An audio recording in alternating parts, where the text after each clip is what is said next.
everybody. My name is Russ Clark. My wife Kathy and I live here in Fort Collins. I'm sitting in our 1912 Ford, and it's called a Model T. And this body style, it's an open car, and the body style is called a touring car, they were real popular back in around the 1910 era.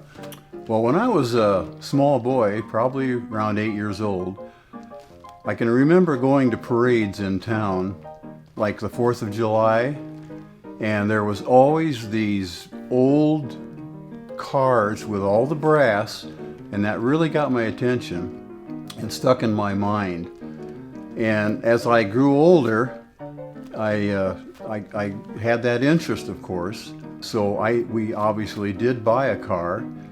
And like the one I'm sitting in, it has been taken all apart and repainted and mechanical work done to make it run right. And that's been 22 years ago when we got the car. We've been all over the United States on these tours, as we call them, and we meet with a bunch of other people, and we all drive our cars together, usually around 100 miles a day. And it's really a lot of fun.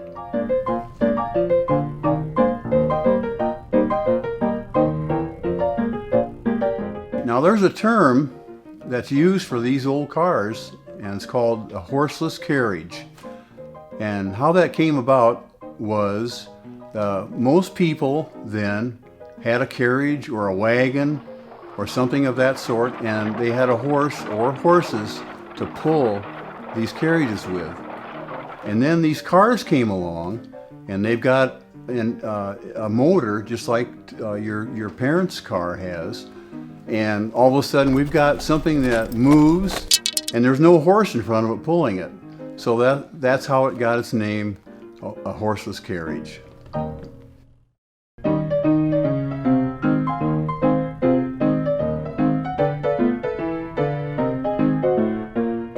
Okay, you're probably wondering, how much did these cars cost back in those days when they were making them?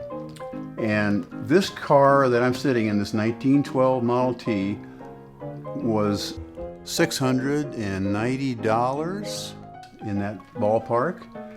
And as Ford progressed on through the years, in 1925, one of the cars he built, it was just built for only 2 people could ride in it, and it sold for $295.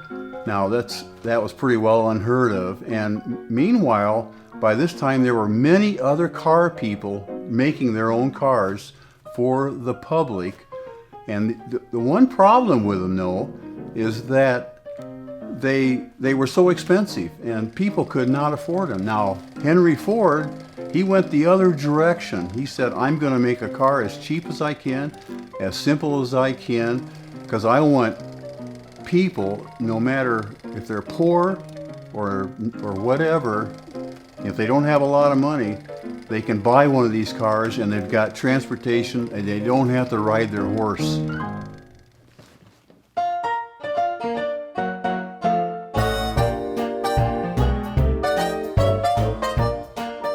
Now, as far as things that are like your parents' car, comparing with this car, it's got an engine.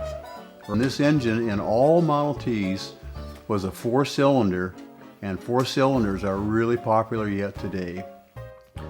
And it still has a transmission, so when the car is shifted, when your parents shift the car to make it go faster or slower, it's got that.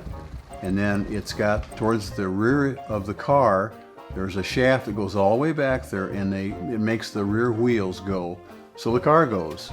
Well, you're probably wondering, what are the big differences between this old car and your parents' car? Can you imagine on a cold, snowy winter day having to go to the grocery store to get some milk or something, and this is the only thing you have? Well, you can put the top up, keep some snow off, but what about when it's freezing out there? That's one big difference. You can get into your parents' car, let the heater come on and get nice and warm in there. We don't have seat belts in these cars. And can you imagine being in the back seat and maybe Dad's driving a little too fast? He's going down the old roads, and the roads were really bad in those days, and he hits a big hole in the road, and what if you went flying out of the car? That wouldn't be very much fun, would it? Okay, another thing that could be a little bit of a problem back in those old days is when you had to go and get gasoline to put in your car, just like you have to with your parents' car. And not everybody had gasoline on every corner of the street like you see sometimes now. And so gasoline was something that sometimes was hard to come by. So I'll tell you one thing, you wanted to keep plenty of it in your gas tank. You didn't want to run out, especially on the winter day. So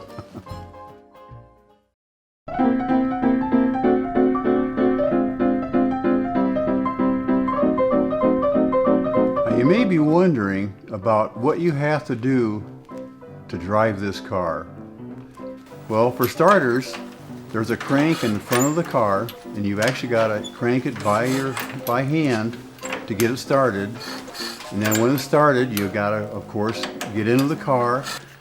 And as far as the speed of the car when you're going down the road, there's a lever that's right by my steering wheel here.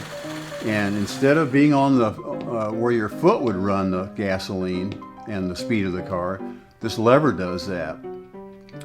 And typically this car is 30 miles per hour or 35, not real fast. So that's another big difference with this car and your parents' car.